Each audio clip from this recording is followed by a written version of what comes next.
the Intact Center on Climate Adaptation was offering some support to property owners, how best to mitigate against the impacts of extreme weather, extreme heat being one of them. So let's explore that a little bit further as we're joined by Blair Feltmate, who's the head of the Intact Center on Climate Adaptation.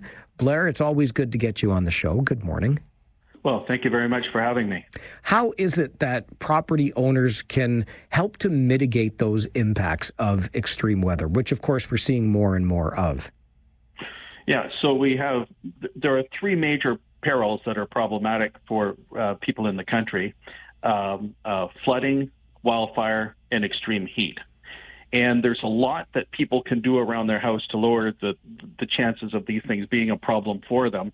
And these are very simple actions that can be done by most homeowners over a long weekend for a few $100s without special expertise. For example, just to hit a few points, relative to flood risk. And by the way, flooding basements is the number one cost of climate change in Canada, is flooding basements. People can, for example, ensure that the grading around their house directs water away from the foundation versus towards it. We went into 700 homes across Canada, and we found that for about 70% of them, there's somewhere around the house where the grading directs water towards the house, towards the foundation versus away from it. So correct the grading. If you have a sub pump in your basement, check to make sure that the sub pump actually works. Pour a bucket of water into the sump well and see, does it turn on and pump water outside? If it does, that's good. If not, correct it ahead of time. You may also want to look at adding a battery backup supply to your sub pump to make sure that it works when the big storms hit, because when the big storms hit, which is the time you need the sub pump to work, very often the electricity goes out. So it's not there when you need it. If for extreme heat, you want to make sure that, to the extent you can, have large shade trees around the house to stop sunlight from hitting the windows directly and the heat of the sunlight going into the house. You may want to put awnings or glazing on windows this is a form of passive cooling to make it such that sunlight doesn't come directly into the house and cause heating. If you own a home in a forested area, prone potentially to wildfire, you want to make sure that you remove shrubbery within about 1.5 meters to 2 meters from the wall of your house.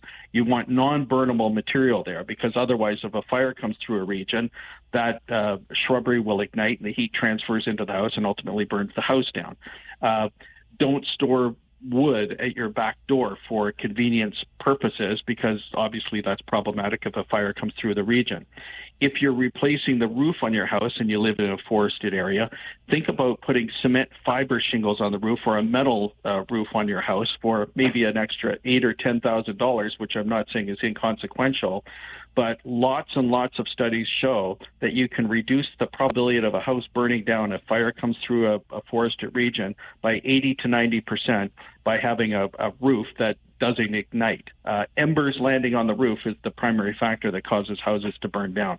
So with those few simple examples, I was just trying to illustrate that there's things you can do that's within the power of the homeowner. They don't have to be victims of circumstance to address flooding, wildfire, and extreme heat. And one of the things I like about it, Blair, is that you're talking about ways that we can work with nature to mitigate the impacts of these extreme weather conditions. Yeah, absolutely. Shade trees, vines on the wall of the house. If you're redoing your driveway at some point, think about putting permeable surfacing into the driveway to let water absorb and go down into the groundwater system, versus putting an impermeable surface on that causes water to run off directly and potentially contributes to flooding. You may have a rain garden around your house to store water so that it gives water a place to go, so a little bit like a natural sponge, if you will, when the big storms hit. These are all very, very doable things. So, why not work with nature versus against it? How concerned are you when you hear stories, the likes of which we heard yesterday, that we've just gone through our hottest summer on record on the planet? I'm concerned, but I pretty much expected it. And the bad news is, and by the way, I know that is bad news, and I'm not deliberately trying to be alarmist, but quite frankly, maybe I am. As bad as that news is, things are going to get hotter going forward, period. Climate change is locked in. We cannot stop climate change. Climate change is going to continue to occur. Extreme heat is going to become more problematic on, globally and certainly within Canada. And the impacts of flooding, wildfire are going to become more problematic. And so we should be working to lower greenhouse gas emissions to slow down the rate of change, which I totally support. However, Canadians need to realize that we are not going to stop climate change. And the sooner we prepare for it by actions such as I've just described, that's at the level of the House, but we also need to have preparedness at municipal levels, the better off we'll be to not suffer the ravages of the more extreme weather that's coming for sure, guaranteed. It's locked in. Yeah, and because of that, I think it's really what your center is all about, right? Climate adaptation. It's locked in, so there are things that probably behoove us to get done in order to prepare for that inevitability. Correct. And one of the problems, though, that we've had in Canada, up to, I would say, maybe about 3 years ago, things started to change around a little bit with the extreme weather events being realized across the country and North America and indeed globally. Up to about 3 or 4 years ago, when we talked about climate change in Canada, 97% of the discussion was on lowering greenhouse gas emissions, mitigating greenhouse gas emissions, which I support. But there was almost no discussion about how do we adapt to the extreme weather risk that's on the ground today and the greater risk that's coming. But the reason for that, and the reason a lot of governments didn't support adaptation, because they saw it back then as sort of throwing in the towel or giving up on climate change, that we're just going to adapt and live with it. But that way of thinking has gone out of the window a little bit to recognize the fact that despite best efforts to mitigate climate change, it is going to continue to occur, period. So we better adapt, and we better adapt rapidly to limit the negative impacts that you're watching almost nightly on the news right now. It generally tends to be a combination of flooding, wildfire, and extreme heat. And when I watch those stories, because I have been, one of the recurring themes too is the difficulty when it comes to either getting insurance at all or certainly getting adequate insurance, which again just speaks to the need for us to do what we can to protect ourselves, because I don't know how we adequately insure against climate change. Well, by not preparing, we're sort of sticking our heads in the sand. It's caught up to us from an insurance perspective. We now have in Canada 1.5 million homes, or 10% of the residential housing market in Canada. Those are homeowners who can no longer get flood insurance for their homes, for sewer backup flooding or overland flooding. So water entering the basement. So 10% of homes now in Canada are uninsurable relative to flood risk, which, by the way, is no small issue when you consider that the average cost of a flooded basement in Canada right now is about $43,000.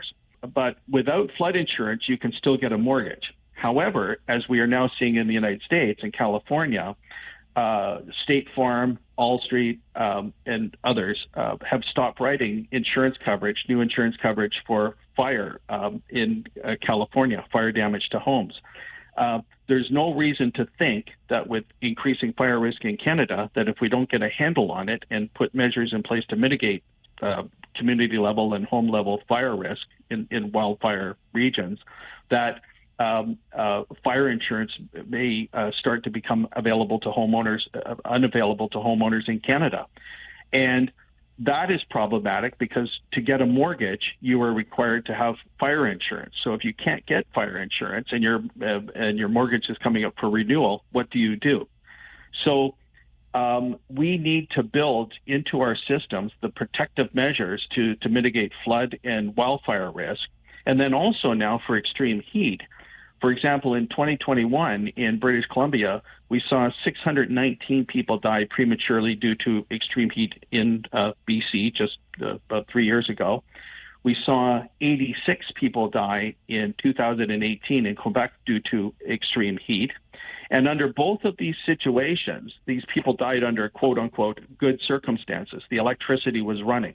Had there been a major electricity outage during either one of those heat waves, and fans and air conditioning not be running, those deaths would have gone into the thousands very, very easily.